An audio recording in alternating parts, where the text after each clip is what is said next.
Good morning. I appreciate you guys having me today.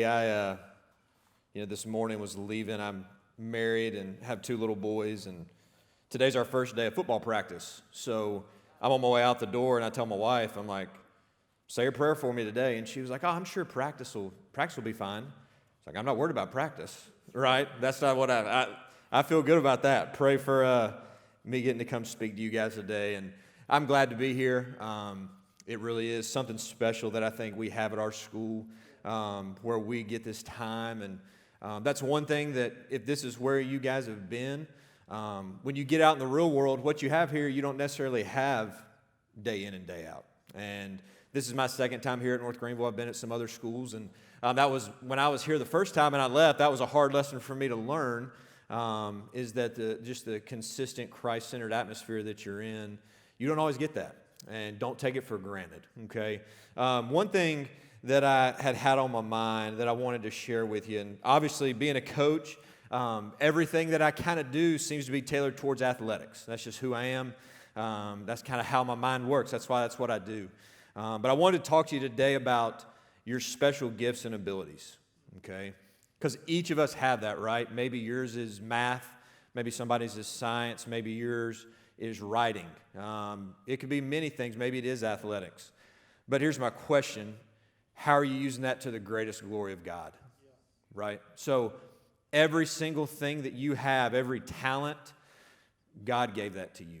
He put that inside of you, and He fosters that. And I feel like it's our duty to try to find those things, maybe that we might do a little better than other people, try to exemplify those and try to do the best we can to let people realize we're trying to glorify God by doing that, right? So obviously I'm an athletic guy. I'm not going to get up here and talk football and all that stuff, but one thing that I like to speak about sometimes when I get to talk to groups that is athletic, but it pertains to a lot of people. Sporting event, the Olympics, okay? So I want you to think about the Olympics, all right? And for me, every couple years, whether it's the Winter Olympics, Summer Olympics, I enjoy watching, right? So Team America, that's it. If you're from somewhere else, then you have somewhere to pull for. Everybody has a country that they can pull for, they can get behind, right? So you're watching the Summer Olympics. I see a lot of basketball. I understand track. We see those. We have those here. But then there's rifle shooting. There's cross-country biking, all those things. So I'm sitting there watching a cross-country biking race at, late night, 12 in the morning, not having any idea what's going on, but pulling for the guy wearing the American flag, right? So when you start thinking about the Olympics, there's one name that comes to mind above all for me. That's Michael Phelps, okay? So obviously when he was making his big run, winning all those gold medals, I was in college, and he was a big deal, a really big deal.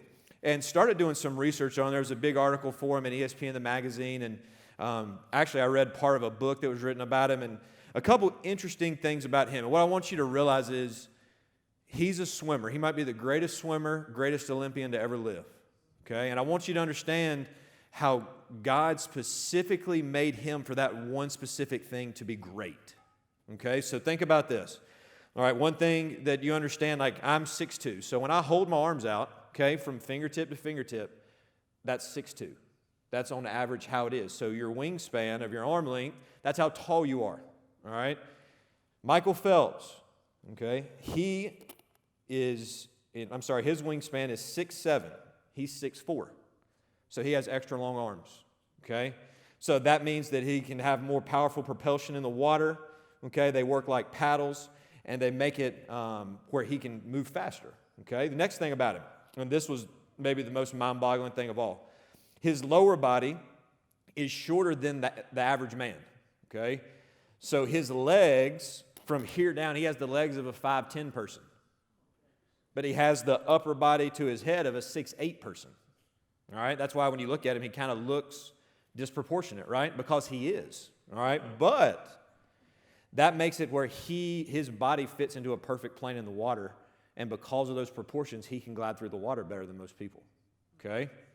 All right, so he has a size 14 foot, which isn't terribly big. It's big, but there are swimmers with bigger feet, I guess, okay?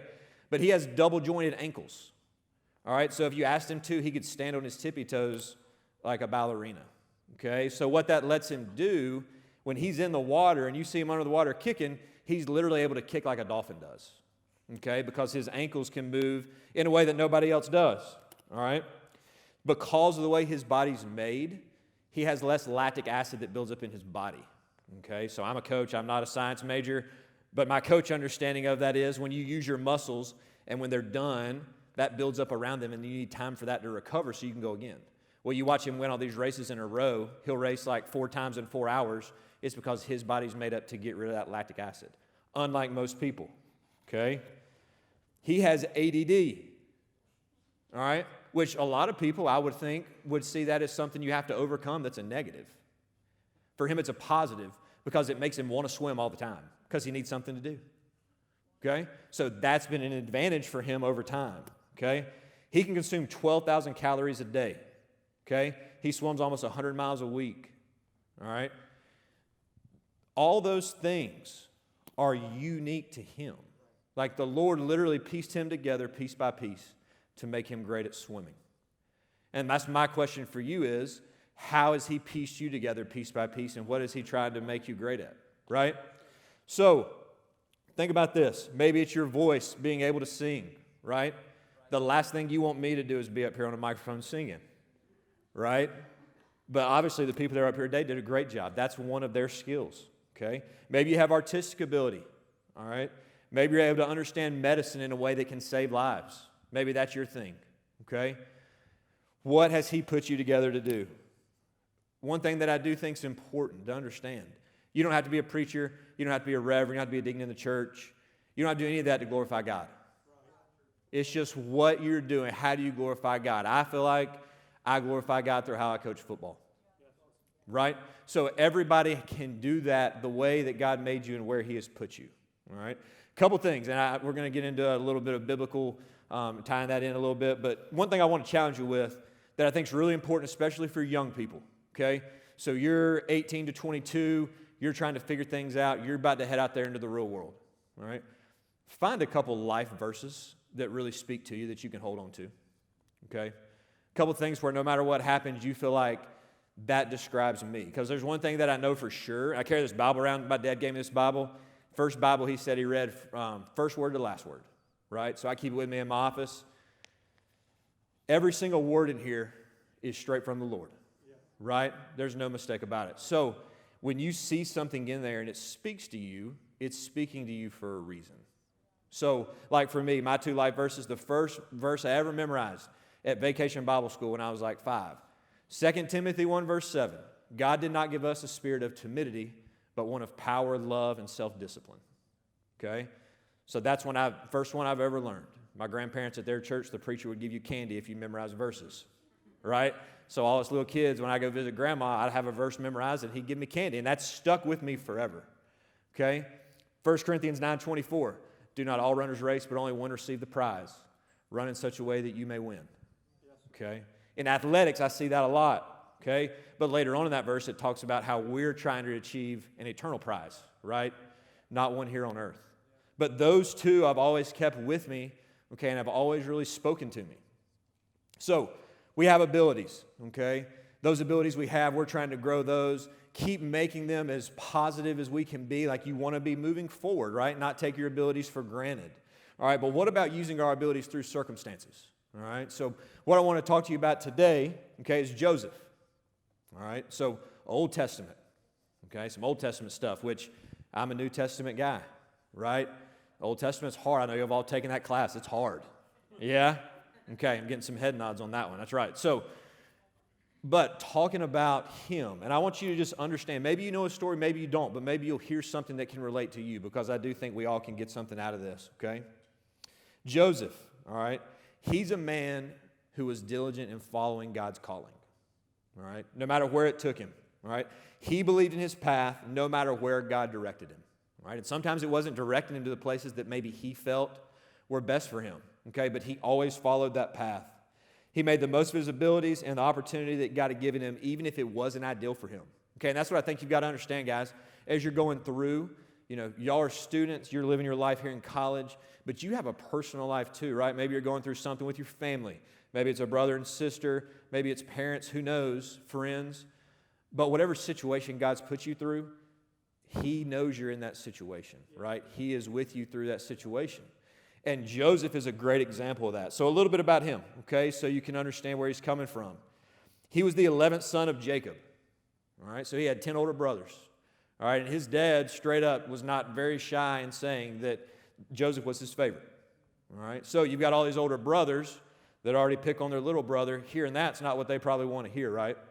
Okay, so they finally heard it enough, all right? And Joseph, he had a dream, all right?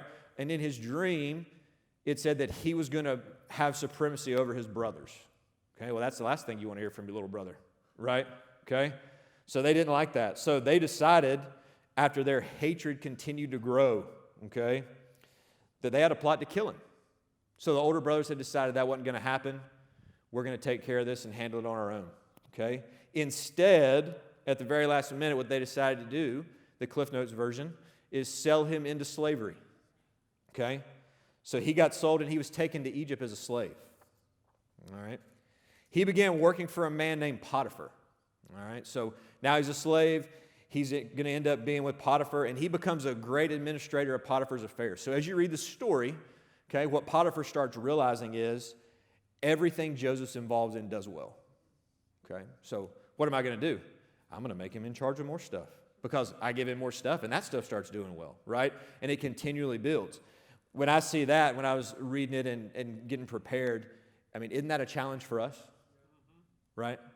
It's being in charge of the big things, that's the fun stuff. But can you be in charge of the little things and treat them like the big things?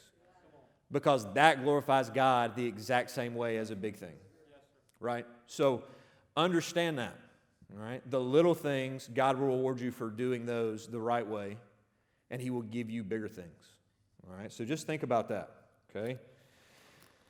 In Genesis 39:2, it says, the Lord was with Joseph, okay? So the Lord was with him. So at this point, he went from feeling like he was going to end up taking over his family. Now he's sold into slavery, okay? But the Lord was with him this whole time, okay? So now he's there, he's with Potiphar, and Joseph's doing a good job, all right? So next curveball, all right? Potiphar's wife, she began to try to tempt Joseph, all right? So Joseph's in the position where he's resisting temptation straight from the devil, just like we resist temptation every day, okay? The devil is real. We live in a fallen world, and that temptation is there. So the temptation shows up. He's a strong guy. He resists the temptation, all right? So good for him. But the temptation keeps coming. Potiphar's wife keeps trying to tempt him, okay? He's in a position where if he gave into this temptation with Potiphar's wife, no one would know, okay? But he keeps trying to be a righteous man, keeps trying to do what he knows right, keeps trying to be a vessel for the Lord, okay? Now, the tempting becomes so serious, okay, that he feels like he needs to leave, all right? And I think that's a great lesson for a lot of people that are 18 to 22. When you're tempted, sometimes the best thing to do is just turn around and leave, right? It's hard to do. It's hard to do, but that's a great lesson right there of what Joseph did that I think we can learn from, okay? So he has left. He has done the right thing. As he fled, Potiphar's wife's upset, so she starts saying things about him that weren't true, that he had made a move on her, that he had done all these things. So now here he is trying to do the right thing, but still on the wrong side of things. Okay, but continuing to be righteous. All right, so here's what happens. He's fled. He looks guilty. They toss him into prison. All right, so here we are, right? And that happens to us in real life. Sometimes you try to do the right thing, but maybe something good doesn't come out of it. And that happens.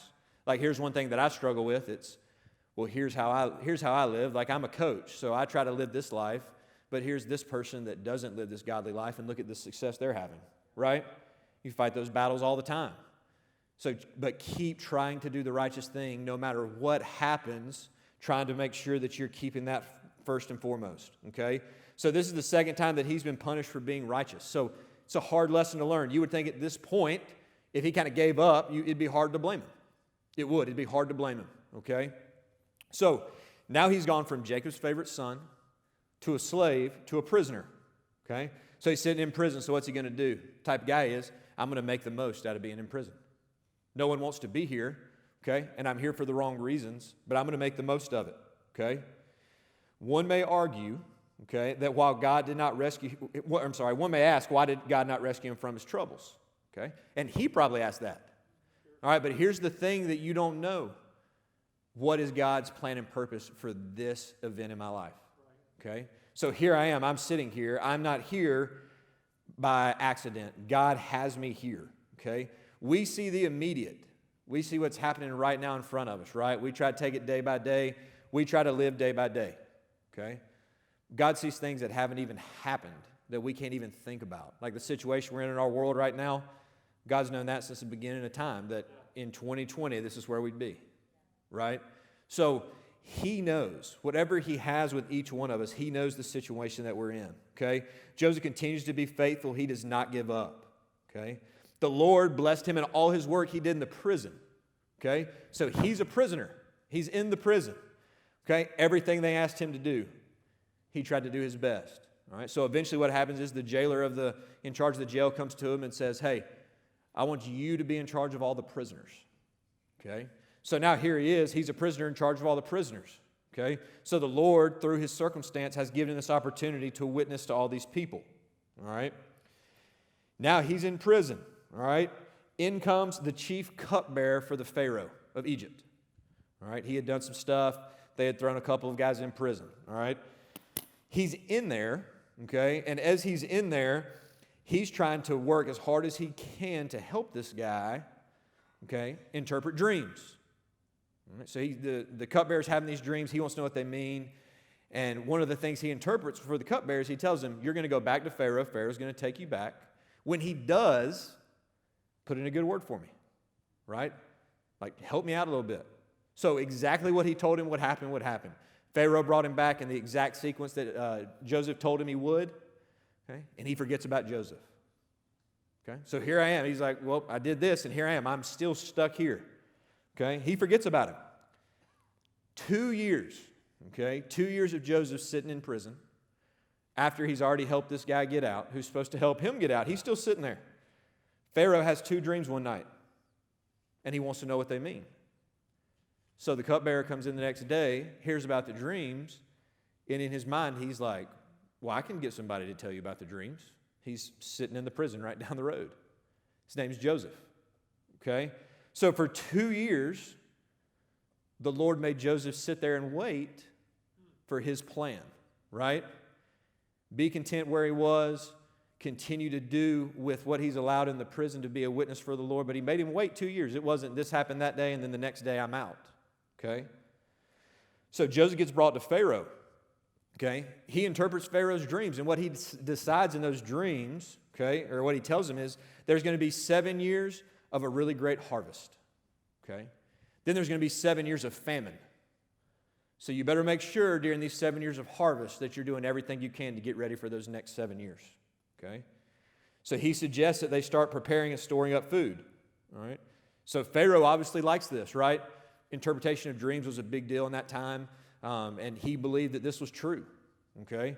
So Pharaoh liked that. He takes Joseph and he makes him the head of state and puts him in charge of preparation for the famine in 7 years. So when you're the head of state in Egypt in that time, you had one boss. It was Pharaoh. That was it. So now the greatest empire in the world, he's number 2 in charge, just like that. So think about that journey that he went through, okay? At this point, he's 30 years old. So I'm 32. Okay, so when I read this, I tried to relate it to me a little bit. At 30 years old, okay, for 13 years, all right, he's been suffering and struggling. And then just like that in one day, God makes him the second most powerful man in the world, really at that time. It's wild, right? You never know when just like that, God's going to use you in a special way, right? Okay, so his wisdom in planning was able to save thousands and thousands of lives once he was put in that position. So the Lord worked, and he was able to make him and move him and do all these things with him, but he stayed faithful to the Lord, which is really important, okay? Maybe God's at work in your situation and you don't even realize it, okay? And what you've got to realize is you're sitting at this move. God could be working something for you 10 moves ahead, right? But it takes you being diligent in this move. Where I am, where he has me, what he's doing with me right now, okay? Another thing that I think is really important from this story is that God notes faithfulness. So you're faithful to God. he notes that. He sees everything, he hears everything, but he takes note of those that are faithful. Once saved, always saved, right? And that's how it is no matter what. But being faithful is really, really important, no matter what it is, okay? So just think about that. Look back on that. Joseph, okay, he became a shepherd at the age of 9, all right? So he's out there in his field taking care of the sheep while his older brothers are out doing things like we talked about, okay? At 17-year-old, he became a prisoner and a slave. He was that way until he was 30. Now he's the second most influential person in all of Egypt, okay? He stayed a ruler in that role for 80 years. He died when he was 110. So he suffered for 17 years, for over 80 years of being able to work for the Lord at the highest possible place he could go, right? But through those 17 years, he had no idea that's where that would lead him. So just know you have no idea where God's leading you, right? You don't know. And you guys are right at that time right now where you're figuring that out, right? This is the time where you're trying to kind of see where you want to lead. You may end up coming out and feeling like, I'm done with school. This is where I think God has me. I came out, I worked in business for a year, was there for a year, felt like the Lord was calling me back into athletics as a way to minister and witness to people. And you never know. That could change. The Lord could work in your heart and really move you in a different direction than you may think you're at right now, and that's okay. Right? But you've got to be willing and open to hear that, and you've got to trust that every move He's putting you in and putting you through is His plan, right? So one thing that I've done as I've gotten older, like one thing that I struggle with personally is like during my quiet times and trying to get into the Word, how do you do that, right? So whenever I talk to a group, there's two things that I always kind of like to bring in because it's just different, but I do think that it helps and it's a challenge, okay? So one thing that I started doing is, one, I went through and I was like, I'm going to read all the red words in the Bible. So we just started and just read all the way through, okay? Pretty much the first part of the New Testament, and then just kept working through. So did that, all right? Then I was like, you know what I'm going to do? I'm going to go back because my little boy's 3, so we're starting to read stories and, the stories that I read as a child, I want to go back and try to get a different perspective on those as an adult, right? So Noah and the ark, Jonah and the whale, David and Goliath, those stories, right? So David and Goliath, all right? I just want to share a couple things with you about that story to challenge you, okay, and tie in with what we've been talking about. All right, so David's there, Goliath, big giant, wanting to fight everybody. Everybody's scared of him. So David was a shepherd, okay? So a shepherd at that time, they stay out in the field, they protect the sheep. I think we all know that, all right? But one of their things during that time and where David lived, he's out in the field with his bare hands. He's fighting lions, he's fighting bears. That's what he's doing, okay? So for him, he's a young guy. His burden is to stay out there. The sheep need to stay safe, all right? So he just sees him fighting those animals and protecting the sheep as part of his duty. Ultimately, what was really happening is God was training him for this moment against Goliath, right? He didn't know it, right? But so you go into battle, he's rolling out there to battle to fight a giant, and he spent a large portion of his childhood fighting the greatest wild animal that he could find, pretty much, right? So he did not have the intimidation. He knew God was with him. He knew God had prepared him, okay? Two other things that I thought were interesting about that story, and this will kind of be the last part about that, but they put a bunch of armor on him. Everybody's different, right? They put a bunch of armor on him. They said, you're going to go into battle. And he was like, this isn't how the Lord has prepared me with this armor. Like, I don't need the armor.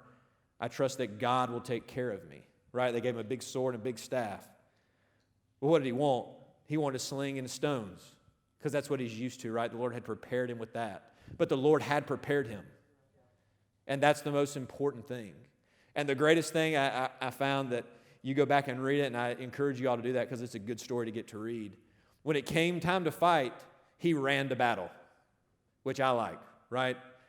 I coach defense on the football team. It's all about being aggressive, and we're trying to be angry, and we're running and tackling the guy with the ball, right? He ran to battle. It wasn't, I'm sneaking up there, I'm nervous. He had full confidence, and he ran right towards Goliath. So whatever you are struggling with, whatever you're trying to fight through, understand that God has prepared you for that, right? And if you don't feel like He has, then maybe He's trying to grow you through it and get you where you need to be, okay? But these stories, like, I want to encourage you to do that as you guys hear things and that you try to see the stories in the Bible can directly relate to life in 2021, Direct correlation. Try to find that and see how that pertains to you, okay?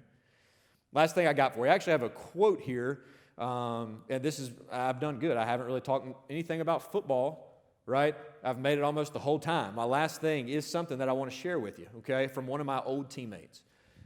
Me and Justin played with him at Furman, okay? And this was a guy, after I had left, he was a little bit younger than me, but I saw a quote in the paper, and I've always saved it. I keep it on my phone, okay, because I think it gives great perspective in this world that we live in where it's very much about us, okay? This quote really speaks to somebody that's trying to be a good witness and influence on those around them, right? Using the abilities that God has given you to do that. So this guy's his name was Mitch McGrath. He was from Florida, had long blonde hair, looked like a surfer guy. I mean, that was him, right? But deep down inside, he loved football, and he loved the guys he played with. So maybe you don't play football, that's fine, but maybe you're in the ministry and this should be your philosophy about the church that you're with, the student group you're with. Maybe it's biology class. Maybe my group in biology class, I need to have this mentality towards them. But here's what he said. Okay? It doesn't really matter to me if anybody thinks I had a good game. The most important thing to me is that the guy next to me knows that I'm giving my effort and I'm trying to do everything I can to help the team win. That's really the most important thing to me. I try to play to the best of my capabilities every week, whether that shows up in the stats or whether it doesn't, or whether people think that I stood out during the game. It really doesn't matter as long as the guys in the locker room with me know how hard I'm playing for them. I really like to think of myself as someone who goes out there and plays with my heart. When I go out there, I'm not just playing for myself. I play for those guys next to me and my family in the stands. I would like for the people in the stands, if they watched me play before, they would say, I wish I had a chance to play with a guy like Mitch. The guys I play with, my goal is for them one day to maybe tell their kids, that guy Mitch McGrath, he really went out there and gave everything he had for me. That's a selfless attitude, right? And I think it's all trying to find the abilities you have to make people feel that way about you. But when they see you, they see God. So I noticed so-and-so acts different in class. Why does he act that way? Well, that's called the Lord is working through him, right? Like I hope when people watch me coach, they may say, Coach McCray coaches different. It doesn't have anything to do with football. It's the way he treats people. It's the way that he tries to uplift us. And I hope they say, well, that's the Lord working through him, right? So whatever your role is, as you grow, that could be a challenge for some of you guys. Y'all are seniors. You're about to head out into the real world. As you get out there, what will you do that will make people say, man, that person's different, okay? And then when you have a chance to really impact people, that you can take a hold of them and then they feel like Mitch said in that quote, that you're doing everything you can to help them grow and be a witness to them, right? So that's all I have. I hope that everybody got something out of that. One thing that I wanted to make sure I said before I got done, if you do have questions about your relationship with Christ, one thing that you've got at this school, a lot of people don't have. You have people to talk to, right? All your teachers, all your coaches, anybody. You don't know me, you come down to the football office, find me, we'll talk about it. But you've got unlimited resources if you have questions. Maybe you're saved, but maybe you feel like you still have questions. Those can be answered, right? So make sure you are challenging yourself, that you feel great about that relationship and that you're continuing to grow every day, okay? I appreciate y'all having me. I'm going to pray for us and we'll get out of here, okay? Lord, thank you for today. Thank you for this great opportunity to get together to share your word, to worship you through music. I hope that I was able to get out of the way today, that someone's heart was spoken to by you and what your word says. We know you're a great God. We know that you control everything, that you have a mighty plan for each one of us, and that we continue to work hard and try to push ourselves to exemplify all the abilities and talents you've given us to glorify you. And that it can be about you, it's not about us, but that we can try to be a light for you in this dark world, and that those around us, that we can shine your light for them. Thank you for everything you do. Thank you for sending your son to die on the cross for our sins. Guide, guard, direct us in all we do today. In your name we pray. Amen. Thank you, Coach. Thank you. Hey, listen, real quick, I just want to draw attention to one thing that kind of stuck with me that Coach McCray said. And he talked about the gifts and he talked about all these different things. but one of the things he talked about was just being faithful, right? And it doesn't matter what that gift is that you have. If you're searching for that gift, if you're trying to find what your calling is, keep searching. But even in the midst of that, just be faithful, right? Just be faithful with whatever God has given you at the moment. And I encourage you guys to be faithful in all of that. Maybe missionary work is not what you think you want to do, but maybe you should just be faithful and try it and see what happens, right? Because maybe God gives you something when you're over there, and maybe that's not the thing, but maybe it points you in the direction of the thing. So I encourage you to just be faithful. And again, like Coach said, if there's somebody you want to talk to, if you have questions, we have a number that's always open. This is not just open during chapel time or right after. This is always going, 864-800-6500.